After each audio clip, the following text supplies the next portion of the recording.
Frères et sœurs, c'est étonnant le nombre de coups de fil, de mails, de messages WhatsApp, SMS que je reçois.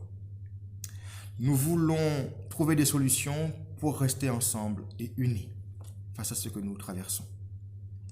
Je voudrais ici modestement vous souhaiter de ressentir la présence de Dieu à vos côtés, son amour, sa grâce, sa paix dans ce moment de confinement que nous traversons tous plus ou moins bien. Je poursuis notre réflexion sur la prière. C'est l'un des sujets les plus abordés lors de mes permanences pastorales, après les cultes ou pendant ce temps de pandémie. Après avoir vu ce qu'est la prière, quand prier, voyons maintenant comment prier. Je vous invite à lire un petit texte dans la Bible, dans 1 Samuel au chapitre 1, les versets 10 à 16. Anne était très affligée. Tout en pleurs, elle pria le Seigneur en prononçant cette promesse. « Seigneur, Dieu de l'univers, vois combien je suis malheureuse. Ne m'oublie pas, souviens-toi de moi.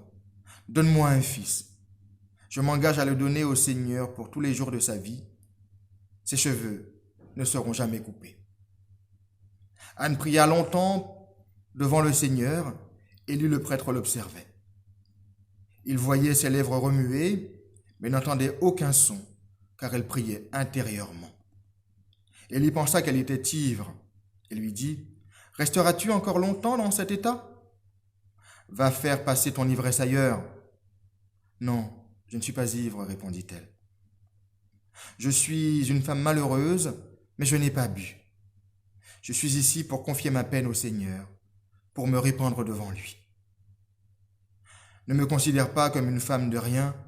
Si j'ai prié aussi longtemps, c'est parce que mon cœur débordait de chagrin et d'humiliation. Comme je vous l'ai dit, prier, c'est ici, comme Anne, tendre son esprit vers Dieu, en signe d'amour pour lui et de confiance. Pour nous, aujourd'hui, en celui qui s'est révélé en Jésus-Christ. S'il veut élever son esprit, n'ignorons pas que le corps participe à la prière. La prière qui est spirituelle tient aussi compte du corps et de toute sa richesse. Tout naturellement, ce qui me vient à l'esprit, c'est notre voix. La prière peut être silencieuse et en esprit, comme pour Anne donc, mais la voix porte et exprime ce qui nous est le plus intime, ce qui nous est le plus cher vers Dieu. La voix peut se transformer en chant et alors la prière s'élève à d'autres degrés bien supérieurs. Saint Augustin n'a-t-il pas dit « Chanter, c'est prier 2 fois ». Le chant est très puissant comme prière. Le chant des apôtres les a libérés de la prison dans laquelle ils étaient enfermés. Dans le livre des Actes, on lit ça au chapitre 16. Alors, pendant ce temps de confinement, pourquoi ne pas chanter des cantiques, seul ou en famille ? Je vous pose la question, donc, comment prier ? La question peut vouloir dire, quelle position prendre quand on prie ? La position choisie pour prier varie évidemment. On peut prier assis, debout, allongé par terre, à genoux, les bras et les mains levés vers le ciel. Dans tout cela, le corps est associé. Il y a plusieurs textes dans la Bible qui rapportent cela. Il est bon d'associer notre corps à notre prière. Il n'y est pas étranger. Pour ma part, me sanctifier et me mettre à genoux pour faire taire toutes mes pensées, pour me concentrer sur Dieu, est la position que je préfère dans l'intimité, à genoux.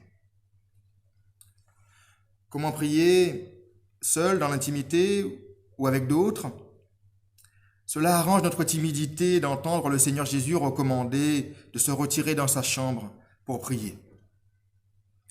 Mais nous n'entendons pas comment les apôtres ont reçu et entendu ce message du Christ, comment ils l'ont compris.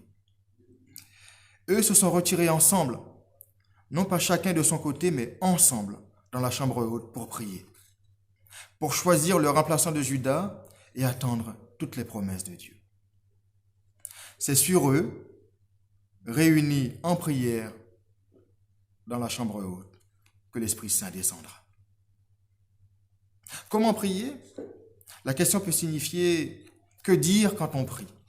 Que dire quand on prie? Si la prière peut être spontanée, elle peut consister en récitation de prières écrites, telles les psaumes. Ce n'est pas interdit. Mais ce ne sont jamais des formules. Elles doivent être habitées de notre élan personnel vers Dieu. Car la prière est dialogue et non un monologue. Elle consiste à se dire à Dieu tout autant qu'à l'écouter et à accueillir sa parole. Dieu nous écoute comme nous l'écoutons. Chaque matin, dit le prophète Ésaïe, Dieu éveille mon oreille pour que j'écoute à la manière des disciples. Au chapitre 50 de son livre. La prière est l'expression de cette écoute et de ce dialogue instauré entre Dieu et le disciple. Elle consiste en cette relation d'intimité avec Dieu au point de lui dévoiler ce qui nous est le plus secret, le plus cher, le plus intime. L'image est belle qui dit de celui ou celle qui prie qu'il se répand devant Dieu, comme Anne, la mère du prophète Samuel,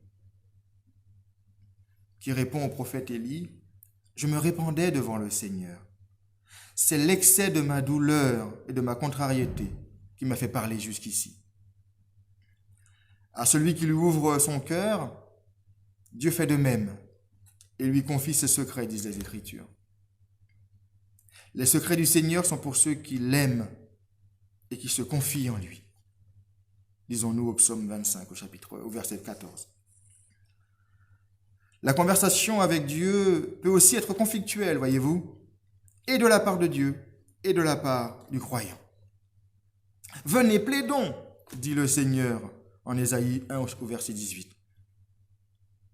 Le disciple de répondre, « Mon Dieu, pourquoi m'as-tu abandonné ?»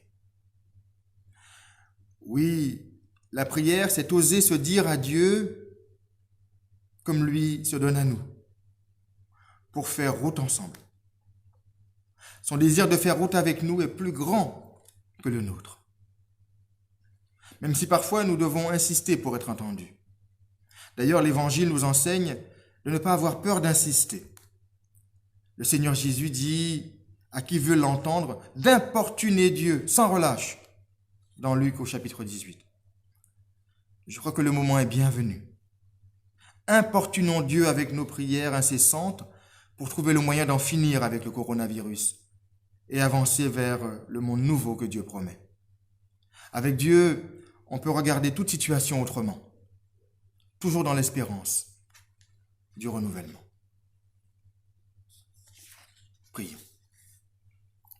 Seigneur, l'humanité est engagée dans un combat contre un ennemi enragé. Veuille nous garder et nous unir dans le combat. Nous te prions pour ceux qui sont touchés par la maladie, leurs familles et leurs proches qui s'inquiètent ou qui sont dans les larmes. Sois avec les médecins et les soignants qui font tout ce qui est possible pour soigner, soulager, guérir. Sois avec les scientifiques qui ne comptent pas leurs heures pour trouver un vaccin qui sonnera notre victoire sur ce virus. Nous voulons regarder à toi pour y trouver la force et apprendre tout ce que nous pouvons de cette épreuve et être assurés de ta présence à nos côtés aujourd'hui, demain et toujours. Nous voulons croire notre prière indispensable dans ce que nous vivons. Sois favorable à tous ceux qui te prient. Seigneur, entends notre prière. Amen. Frères et sœurs, que le Seigneur vous protège et vous bénisse.